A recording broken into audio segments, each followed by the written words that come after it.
So Jukebox and her daddy like white women. I guess it's like father like daughter. Let's get into it right after this. Hard, play hard, grind hard, stay hard, no, we stay out, make your way out, but I just can't stop, won't stop hustling. So Power Book 3, Raising Kanan, Season 1, Episode 4, entitled Don't Sleep. Let's get into it. It starts off with Unique dealing with the situation which happened last episode when the cops, Detective Howard and them, called a stash. They wind up, because of the information that Raquel gave Detective Howard, so they took his shit. Unique is blaming the guy who actually helped and saw the cops, who actually spotted the cops. His boy Trev, I think that was his name. He's blaming him. He was the guy that was smoking a rock in the last episode. I'm like, this nigga getting high, doing work. Like, get high on your own time. You getting high while you supposed to be doing a job. And I guess he got one of that. Unique didn't like it. And you could hear 50 Cent kind of, doing a voiceover. And he's saying that these guys actually grew up together, man. They got topped off together. They played ball together. And ultimately, we see that Unique is just a ruthless mother effer. And he just put him down, man. He's torturing them. And he's like, man, I love you. And he's like, man, Unique, I love you. And he's like, shot him. And he's like, man, I love you. I love you too, man. Use my heart.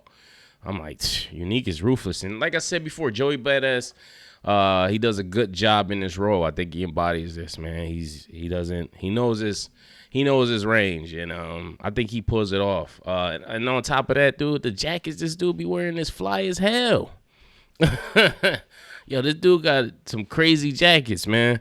And that's a early 90s name, Unique. I could see that being like an early 90s name. We see that Kanan is cooking. I guess every Tuesday him and Rock cook. And then Raquel brings home Symphony after a date night. And I guess she completely forgot. And this is what Kanan probably was scared of. Once the mom gets a boyfriend, she's going to forget about Kanan. And I guess he's kind of weary of that because his mom is all he got. And we see they got this awkward dinner going on. And later on in the episode, Keenan's like, man, he just don't feel right because he's not from the street. He's not a street dude. We see that Marvin is popping old girl now. And she tries to cuddle with him. And he like, man, what kind of brothers you been with? We ain't doing this cuddling shit. I'm like, Marvin is rude.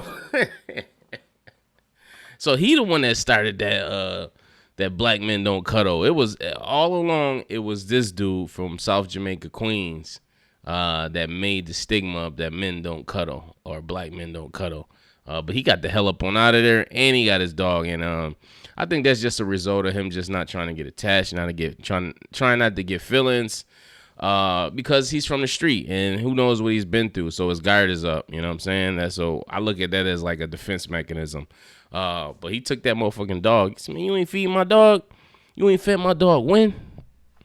And he took that. She's like, are you serious? I'm like, what now that kind of pissed me off. Why you ain't feeding that damn dog? That dog ain't did nothing to nobody. We see Famous made it into the studio. His sister worked her magic. And we see Quincy, Crown Camacho, whatever his name is. He's got Famous in the studio. And Famous is spitting lyrics. And I was thinking the same thing that he told him. He was just like, yo, it was all right, but that last line was hot. That's what I said. And then he was like, you need to work on the rest of it. He was like, you got to talk about what's really here. He's like, people ain't going to believe you, all the shit you saying now. You know what I mean? They ain't going to look at you like, this dude ain't doing all this. So he's like, you got to talk about. So I think Famous probably going to just pull from us around him. And hopefully don't get him in no trouble. But I think that's dope. It's just to work the angle. She's really on this music shit. We see Lulu comes up there, and he gets a little jealous because he see that Quincy's Crown's trying to put the moves on Sis, man. And Lulu caught wind of that. So we have a little talk with her, as he should. And I like the fact that Lulu, obviously, yeah, man, he going to get a little jealous, but he handled it like he should have, you know what I'm saying? And she was just telling him, like, yo, I can't move at your speed. Like, You know what I'm saying? Like I'm trying to make something happen for him. Like she's trying to change her situation. So she's just trying to seize every opportunity she can. And shit, if you got a horse you think gonna win a race, put him in a race. You know what I'm saying? She think Famous gonna make it. She doing what she need to do. But they come to an understanding, and you know, they made up and pieced it out. So that was pretty cool. Aside from that, Jukebox is hanging tight with this white girl now, man. They, like I said, man, like daughter, like father. But the white girl cool, but she was at her house. But the father says something that pissed me off. What did he say? They were in the room, whatever. The mom bust in, and she was like, "Yo, that's great." And the father swore, and the mother corrected him, like, "Don't swear in front of our guests." And he's like, "I'm pretty sure she heard worse than that, right?" She was like, "Damn right," or some shit Jukebox said. But I'm like, what the hell? That was kind of racist as hell. Like, that was unnecessary to say. It wasn't a big deal, but it was just like, what the hell? We see Famous, but we see these two are getting close, and they really like each other, man. And ultimately, something gonna happen because we already know the path Jukebox took. But we also see that they're in a video game shop. Famous comes in there and he telling them the good news. He been in the studio, and Jukebox walks out, and I'm like, what the hell wrong with her? But Kanan was like, yo, she been saving up her pennies to go to the studio, and your ass is just in the studio already. And he like, man, I ain't got nothing to do with that. Like, that's like, what do you want me to do? And he goes and talks to her, and ultimately that's what it was. You know, she was jealous. And that's how it be, man. You be busting your ass to do something or accomplish something, and then the motherfucker that's not really taking it serious, or not gonna say take it serious, but not putting the effort in to try to make something happen. They'll get the opportunity that you've been working your ass to get. And so she goes to Lulu and tries to see if she can get the opportunity. And Lulu was hired on her. He like, yo, that's not my thing. I can't do this to you. I can't do it, which he probably can, but I think he's just trying to instill in her that she need to work for it. Whatever she got to do. So she tries to come up the best way she knows how. I think her partners froze her out because of that last incident when she saved the guy, which ultimately wind up helping her because she goes by herself on a dolo mission, gets this jacket, and gets caught, and the same guy that she helped out in the last episode remembered her and wound up letting her go with the jacket. So it was like good karma. She winds up giving the jacket to her girlfriend, and then some things happen. Oh man, little Jukebox got her little jukebox turned out. So yeah, she was like, I never done this, and I'm like, I don't know if they should be showing this because isn't this technically like child, you know? But I know they adult actors just acting like kids, but I'm like, wow, this is crazy. For real. But I thought that was dope. She wound up giving her the coat. That coat was fire too. And she get this whole little backstory on Ralph Lauren, and I didn't know that. I didn't know that about Ralph Lauren. I didn't know he was from the hood. I thought Ralph Lauren was like some Italian designer but I guess he was from the hood. He worked his way up. If that's the true story, I got to do my research on that. But I like the fact that they gave that little backstory, and it shows, you know. And then you see in another scene, Kanan had some Ralph Lauren on. So Kanan, a little spoiled kid, getting on this Ralph Lauren, and Jukebox got two. She got a rich family around her, and she robbing whatever she got to do to get some shit. This shit weird as hell. Marvin ain't spoiling her either. But we see that they got a new stash spot, obviously the store. They put reinforced steel doors on there. Rock is telling the husband who runs the store how it is, how it should be, and how it's going to go. And he's trying to pull his little demanding narcissist shit on her. It's not working. The wife is looking at Rock in admiration and telling her, she's like, yo, listen, this is my shit now. This is how it's going to be. I'm like, oh, okay. Yeah, I guess that's how it's going to be. And she says Marvin's going to bring everything here tonight. Yada, yada, yada. Then we see Unique rolling up on Davina, I believe her name is. After they see Kanan walking with her.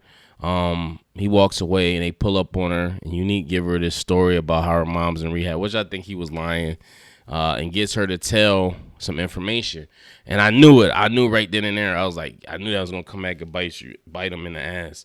But she winds up telling him what a stash spot is because she's gullible. She's a little girl, and obviously she looks scared too. Marvin goes to get I forget old boy name. Old boy who's normally in the trap, the one that was running from the cops last week, the little Chris Rock looking dude. But he got some food poison. I thought he was smoking that shit at first, but I guess he got some food poison or something. He said he couldn't make it, which I guess they just didn't need him for the scene because who knows how it would have went. I think he would have been a little more ill-equipped or a little more fast on his feet than what Kanan was doing.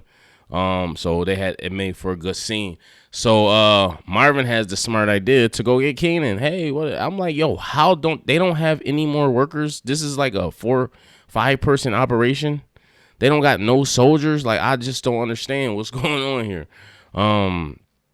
But he has a smart idea to get Kanan, which I don't know why. But I figured he probably thought it was just going to be an in and out type deal. So they go to the stash spot, and Unique got the drop on them already.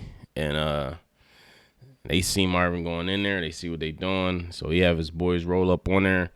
Marvin goes to take the one load over. And next thing you know, they up in the stash spot. And I'm like, oh, no, it's going down. And the thing I would have did probably differently, I would have left Kanan with a burner. I would have left him with something to protect himself. Just in case. You never know. Just in case. But he doesn't do that. And they got Kanan at gunpoint about to pop his top. They wind up blowing everything up. And he like, yo, where they taking this shit? He's like, man, I don't know. And Marvin is bullshitting, getting dog food, locking the door. But he winds up coming back and catching them. And I said this too. I was watching him with my wife. I said, all right, we about to see what Marvin made of now. Like, we about to see how he handles it. Is he going to be able to take all three of these motherfuckers out? And I think he could have if he would have parked and maybe like try to walk up or something. But he's just like, he pulls up, tried to crash his car into the truck, and then starts shooting through the windshield. And I'm like, what the hell was that? What was that? First, you could have injured yourself. I can see if he put up on the front of him, then got out, maybe start. But I don't know. I don't know what he was thinking. You know, who knows? But he goes in the house, and he winds up killing the dude that had Kanan at hostage. And Kanan throws up. He's scared. He's spooked. Like, Kanan put something down before, but we don't know if Kanan did it or his boy did it. D-Wiz did it. But I think it was Kanan. But it was a different situation. You know, it was just like, I don't think Kanan seen it that close up. You know what I'm saying? Like, that was kind of like gruesome. That was more so gruesome. And it could have been thrown up for the fact he feared for his life. He might have thought he was gonna die. He probably shit himself too, pissed himself. They probably didn't show that. But he like, yo, we not telling your mom this, cause I'm like, yo, Rock gonna flip the fuck out when she finds this out. And he like, yo, we not telling your mom this, yada yada yada. And he didn't. He goes home. He has to go to night school now for some reason too, because his mom told him to. I guess he's slipping on his grades. And he winds up going home changing. She drops him off at night school. And he walks in and fucking Symphony is the professor talking about architecture or whatnot. And I'm like, okay, this is weird. It was reminiscent, kind of like reminiscent of Power Book 2 where Tariq is in class. I'm like, okay. Maybe we might see Symphony later on and then other Power when he gets older or some shit. Who knows? If he makes it out, he probably ain't gonna make it out though. But Rock is cleaning up Kanan's room, and sure enough, she winds up finding the shirt. So she gonna have some kind of inkling. She got some kind of inkling that something happened. So once she find out the stash got hit, I'm pretty sure she could put 2 and 2 together. But it's about to get ugly between Rock and Unique. It's about to get ugly, man. But hey, she started it, and ultimately, karma comes back around. This is what happens. All in all, I thought this was a great episode, man. I like it. I don't have any complaints or gripes with this show. I like it. I think it's a well written show. I think the actors are decent. Storyline is kind of sketchy at points, but over and all, man, you can't every show ain't perfect, but I like it, man. I like it a lot. I like the tone of it. I like it, man. It's not this is the best Power. It's better than Power Book 2 for sure to me.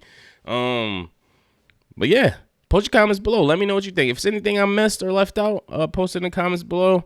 I think I got everything though. Till next time, peace, love, and prosperity. One.